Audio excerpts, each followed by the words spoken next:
Hi everyone, this is Imran Bhagwan. In today's lecture, we will study about elimination method to solve linear equation in two variable, Maharashtra Board, standard 9th as well as standard 10th. In previous lecture only I had explained you that linear equation in two variable, this lesson is for both 9th standard also for 10th standard. So first of all, we will see the answers of previous lectures questions. After that, what is the solution of linear equation and elimination method to solve the simultaneous equation. So in previous lecture, I had given the question, write the value of a, b, c for the given linear equation. And for question I had given you. So what are the answers? So before showing you the answers, I want all of you to please stop the video and please take pen and paper with you. So you can check your answers as well as you can solve the equation simultaneously with me.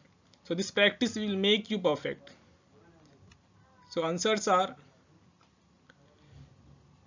now how to solve this question I had explained you in previous lecture only, so we will not give more time for this. You just check the answer. Now what is the solution of linear equation? Solution means what? The value of variables which satisfied the given equation is called solution of equation. यानी variables की ऐसी value जो given equation को satisfied करती है, यानी variable की ऐसी वैल्यू जिसको इक्वेशन में हम वेरिएबल की प्लेस पे पुट करने के बाद इक्वेशन का लेफ्ट साइड और राइट साइड दोनों इक्वल बन जाता है, तो ऐसी वैल्यू को कहते हैं सॉल्यूशन ऑफ इक्वेशन.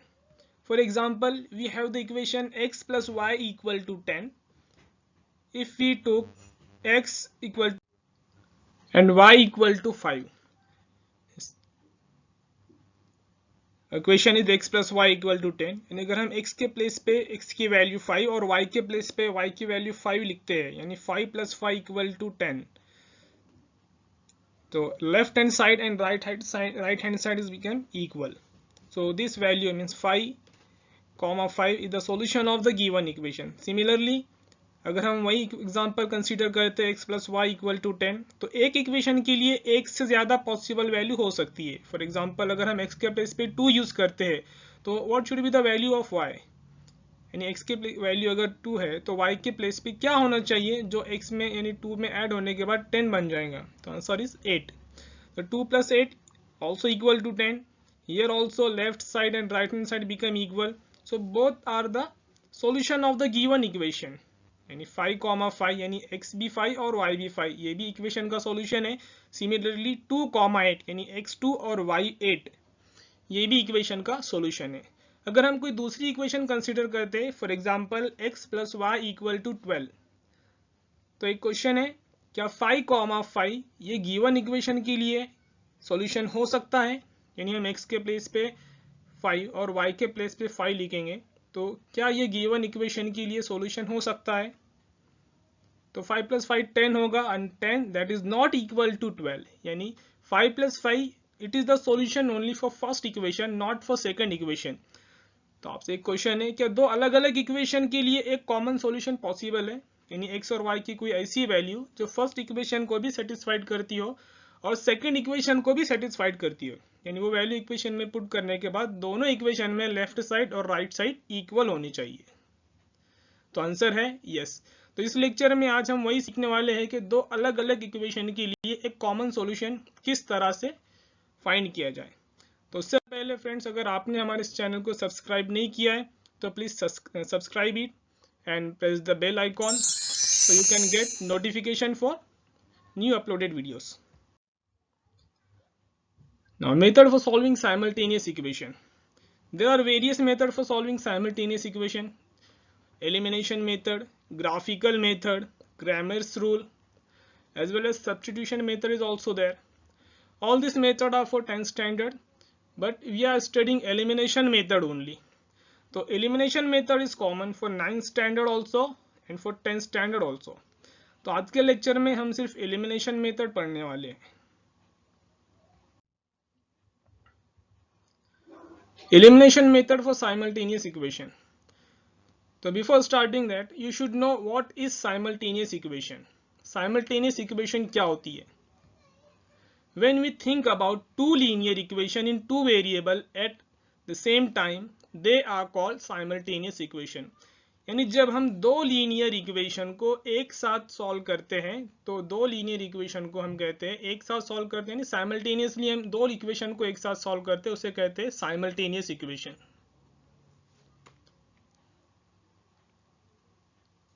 तो एलिमिनेशन मेथड के लिए आपको कुछ स्टेप्स याद रखने हैं, जिसमें से सबसे पहली स्टेप है give numbers to the equations.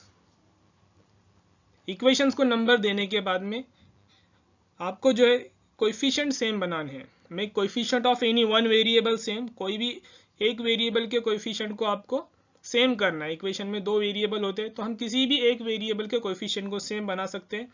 उसके बाद में थर्ड स्टेप है आपको या तो एडिशन करना है या फिर सब्सट्रैक्शन करना है. ना एडिशन करे या सब्सट्रैक्शन करे ये किस चीज पे डिपेंड होता है.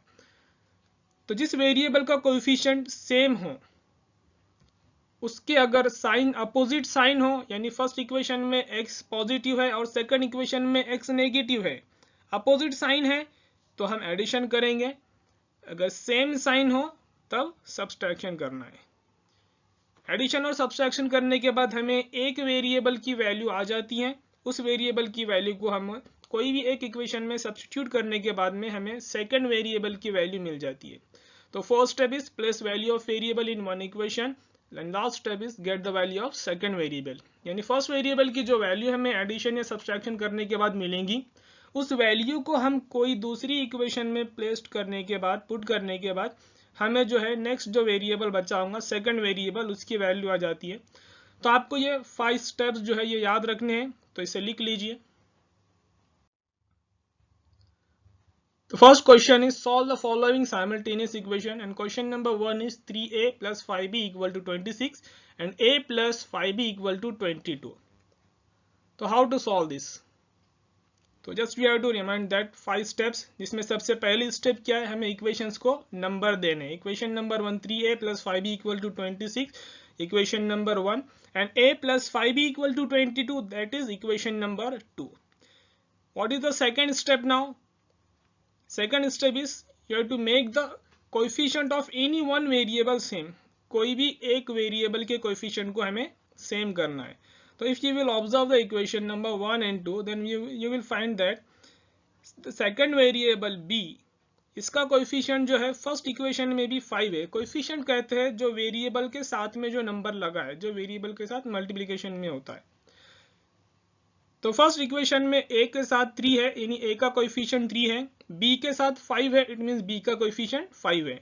एंड सेकंड वेरिएबल में a के साथ कुछ नहीं लिखा है इट मींस a का कोएफिशिएंट 1 है और b के साथ 5 लिखा है इट मींस b का कोएफिशिएंट 5 है. तो a का कोएफिशिएंट सेम नहीं है लेकिन दोनों इक्वेशन में b का कोएफिशिएंट 5 है. तो सेकंड स्टेप जो है यहाँ पे ऑलरेडी सेम कोएफिशिएंट दी है तो सेकंड स्टेप में यहाँ पे हमें कुछ नहीं करना है. आफ्टर दैट थर्ड स्टेप जो है एडिशन या फिर सब्सट्रैक्शन. एडिशन करेंगे या सब्सट्रैक्शन करेंगे ये डिपेंड होता है वेरिएबल की यानी जो कोएफिशिएंट है उसकी साइन के ऊपर. जो सेम कोएफिशिएंट वाला वेरिएबल b है फर्स्ट इक्वेशन में भी ये प्लस 5b है और सेकंड इक्वेशन में भी प्लस 5b है, यानी दोनों इक्वेशन में सेम साइन है. तो सेम साइन है तो आप क्या करेंगे, इसीलिए मैंने कहा था आप स्टेप्स नोट डाउन कर लीजिए ताकि आप स्टेप साइड में देखकर फौरन बता सकते हैं. Same sign you have to do the subtraction. So subtract equation 2 from equation number 1. Write both the equation 3a plus 5b equal to 26, a plus 5b equal to 22. आप कोई भी इक्वेशन ऊपर कोई भी इक्वेशन नीचे लिख सकते हैं. तो सब्ट्रैक्शन के लिए एक रूल आपको याद रखना है. सब्ट्रैक्शन के अंदर जो इक्वेशन नीचे लिखी हुई होगी उसके साइन चेंज हो जाते हैं, यानी अगर वो पॉजिटिव है प्लस है तो माइनस होगा, माइनस है तो प्लस होगा. तो सब्ट्रैक्शन का ये एक रूल आपको हमेशा याद रखना है. तो equation which is written below sign of that equation will be change. तो नीचे वाली इक्वेशन है a plus 5b equal to 22 जिसमें first number a plus a है तो वो माइनस a हो जाएगा. इसी तरह प्लस 5b है वो भी माइनस हो जाएगा और प्लस 22 है वो भी माइनस 22 हो जाएगा. अब हमें जो इक्वेशन के जो नीचे वाली इक्वेशन है उसको माइनस साइन के साथ कंसीडर करना, यानी माइनस है minus 5b equal to minus 22. Plus 5b और minus 5b 5b minus 5b 0, यानी ये कट हो जाएगा। 3a माइनस a, 3a में से 1a माइनस हुआ तो 2a रह गया, और 26 माइनस 22 4 रहेगा। अब यहाँ पे 2a इक्वल टू 4 है, तो हमें a की वैल्यू फाइंड करनी है, तो लेफ्ट साइड में सिर्फ a रहना चाहिए। 2 राइट साइड में जाएगा तो 4 से, तो 2 एंड 2 2 जा 4, तो a की वैल्यू आ गई है 2। इसे जब भी आपको कोई वैल्यू आती है, कोई आंसर आता है, तो always write it in the box. This was our third step. The fourth step is, जब हमें एक वेरिएबल की वैल्यू आ जाती है तो उसके बाद में हमें क्या करना है, यानी उस वेरिएबल की वैल्यू को हमें कोई भी एक इक्वेशन में पुट करना है।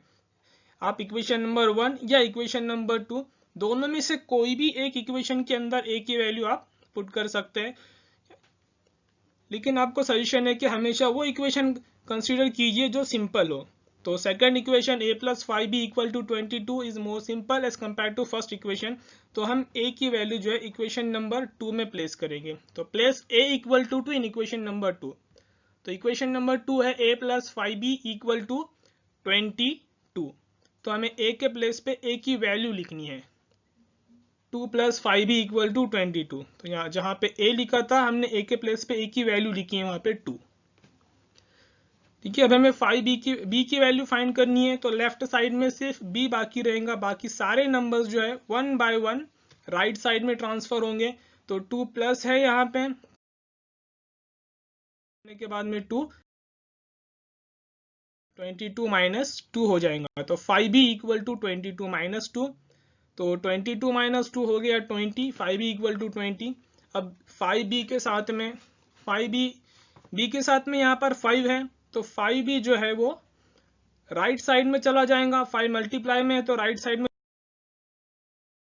चला जाएगा, तो 5 एंड 5 हो जाए 20, तो b की वैल्यू हमें आ जाएंगी 4।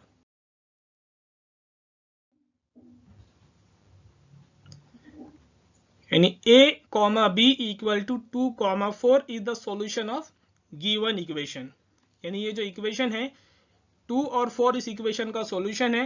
यानी इक्वेशन नंबर 1 और इक्वेशन नंबर 2 दोनों इक्वेशन के लिए 2,4 ये एक कॉमन सॉल्यूशन है। यानी आप फर्स्ट इक्वेशन में भी a और b की ये वैल्यू यूज करोगे तो भी लेफ्ट साइड और राइट साइड इक्वल हो जाएगा। उसी तरह से आप सेकेंड इक्वेशन में भी a और b की 2,4 ये वैल्यू अगर यूज करेंगे तब भी लेफ्ट साइड और राइट साइड इक्वल हो जाएंगे। तो 2,4 is the common solution for both the equation. Next question is x plus y equal to 4 and 2x minus 5y equal to 1. This question is from 9th standard textbook. First, what is the first step? Yes, you have to give the numbers to the equation. And x plus y equal to 4 ये equation number 1 है, और 2x minus 5y equal to 1 ये equation number 2 है. Second step, अब question number 1 जो हमने solve किया था उसमें ऑलरेडी हमको कोएफिशिएंट सेम दिए हुए थे, बट इस इक्वेशन में अगर आप ऑब्जर्व करोगे तो x का कोएफिशिएंट फर्स्ट इक्वेशन में x के साथ कुछ नहीं लिखा है, यानी x का कोएफिशिएंट 1 है, और सेकंड इक्वेशन में x का कोएफिशिएंट 2 है, x के साथ 2 लिखा है, और y का कोएफिशिएंट 1 है, और सेकंड इक्वेशन में y का कोएफिशिएंट -5 है। यानी दोनों भी इक्वेशन में कोएफिशिएंट किसी एक वेरिएबल के सेम होने चाहिए। जिस वेरिएबल को हमें एलिमिनेट करना है, यानी जिस इक्वेशन से हमें वेरिएबल को निकालना है, एलिमिनेट करना है, तो उस वेरिएबल के कोएफिशिएंट सेम होना चाहिए। तो यहाँ पे दोनों वेरिएबल के कोएफिशिएंट डिफरेंट है, तो सेकंड स्टेप जो है हमें कोई एक वेरिएबल के कोएफिशिएंट को सेम बनाना है।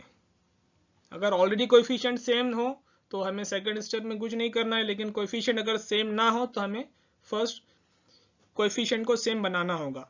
तो फर्स्ट इक्वेशन में x लिखा है, सेकंड इक्वेशन में 2x लिखा है, तो हमें x को 2x में कन्वर्ट करना है, जिसके लिए हमें फर्स्ट इक्वेशन को 2 से मल्टीप्लाई करना होगा। तो सिर्फ x को नहीं बल्कि हमें पूरी इक्वेशन को मल्टीप्लाई करना होगा। तो मल्टीप्लाई इक्वेशन नंबर 1 बाय 2। तो हमारी इक्वेशन नंबर 1 है x plus y equal to 4, जिसे हमें 2 से मल्टीप्लाई करना है। तो 2 इंटू एक्स बन जाएगा 2x, उसी तरह 2 इंटू वाई बन जाएगा प्लस 2y और 2 इंटू 4 बन जाएगा 8। Give the number two this equation, equation number 3। अब हमें फर्स्ट इक्वेशन यूज नहीं करना है, बल्कि फर्स्ट इक्वेशन को ही हमने 2 से मल्टीप्लाई करके इक्वेशन नंबर 3 में कन्वर्ट किया है। अब इक्वेशन नंबर 2 में भी x का कोएफिशिएंट 2 है और इक्वेशन नंबर 3 में भी x का कोएफिशिएंट 2 है, यानी 2x है और यहाँ पर भी 2x है। तो सेकंड स्टेप हमने यहाँ कंप्लीट किए। अब थर्ड स्टेप है एडिशन करना है या सब्सट्रैक्शन करना है। ये डिपेंड होता है साइन के ऊपर। अगर सेम साइन हो तो सब्सट्रैक्शन करोगे और डिफरेंट साइन हो, अपोजिट साइन हो तो एडिशन करोगे। तो इक्वेशन नंबर 2 में भी 2x का जो कोएफिशिएंट है 2x जो है वो पॉजिटिव 2x है और इक्वेशन नंबर 3 में भी जो 2x है प्लस 2x है। तो दोनों इक्वेशन में प्लस है यानी सेम साइन है, यानी आपको क्या करना है, सब्सट्रैक्शन करना है। तो subtract equation 3 from equation number 2। तो right both the equation 2x minus 5y equal to 1 and 2x plus 2y equal to 8। तो सब्सट्रैक्शन का रूल अभी मैंने आपको बताया। The equation which is written below sign of that equation will be change. नीचे equation जो लिखी है उसके साइन चेंज होंगे, यानी जो प्लस 2x लिखा है वो माइनस 2x हो जाएगा, प्लस 2y माइनस 2y हो जाएगा, उसी तरह प्लस 8 माइनस 8 हो जाएगा। तो प्लस 2x और माइनस 2x ये कट हो गया और माइनस 5y और माइनस 2y, अब वो प्लस 2y नहीं रहा, माइनस 2y, तो माइनस 5y और minus 2y minus minus plus होकर वो माइनस 7y बन जाएगा और 1 माइनस 8 माइनस 7 हो गया। तो 7y इक्वल टू माइनस 7। तो माइनस 7 जो है y के साथ मल्टीप्लाई में है वो राइट साइड आएगा। तो y equal to minus 7 divide by minus 7 equal to 1। तो y की वैल्यू हमें आ गई है, y की वैल्यू है 1। अब इस वैल्यू को हमें कोई भी एक इक्वेशन में पुट करना है, equation number 1, equation number 2, equation number 3। तीनों में से आप y की वैल्यू कोई भी इक्वेशन में अगर आप पुट करोगे तो आपको सेकंड वेरिएबल x है उसका आंसर आ जाएगा। कोई भी इक्वेशन में आप पुट कर सकते हैं, but always prefer the equation which is more simple. तो equation number 1 x plus y equal to 4 is more simple equation as compared to equation number 2 and 3. तो place y equal to 1 in equation number 1। तो equation number 1 is x plus y equal to 4। अब हमें y के place पे y की value यानी 1 लिखना है, तो x plus 1 equal to 4। 1 left side से राइट साइड में जाने के बाद में प्लस 1 है तो माइनस 1 हो जाएगा। तो x equal to 4 minus 1 that is x equal to 3। Now we got the values of both the variable x3 और y इज इक्वल टू 1। तो x comma y equal to 1 comma 3 is the solution of given equation, यानी दोनों equation के लिए ये common solution हमें मिल गया है। Now questions for practice. Solve the following simultaneous equation. First question is 2x minus 3y equal to 9, 2x plus y equal to 13. And second question, in second question I have changed the variables m x, instead of x and y I have used here m and n. In next lecture we will study the following equations. 1 divided by 3x plus y equal to 10 divided by 3, 2x plus 1 divided by 4, y equal to 11 divided by 4। यह question student को थोड़े difficult लगते हैं, question बिल्कुल उसी तरह से elimination method से ही सॉल्व करना है। तो इस क्वेश्चन को हम जो है नेक्स्ट लेक्चर में देखें। तो अगर आप चाहते हैं कि नेक्स्ट लेक्चर की नोटिफिकेशन सबसे पहले आपके मोबाइल पे आए तो इस चैनल को सब्सक्राइब कीजिए और बेल आइकॉन को प्रेस कीजिए। Thank you.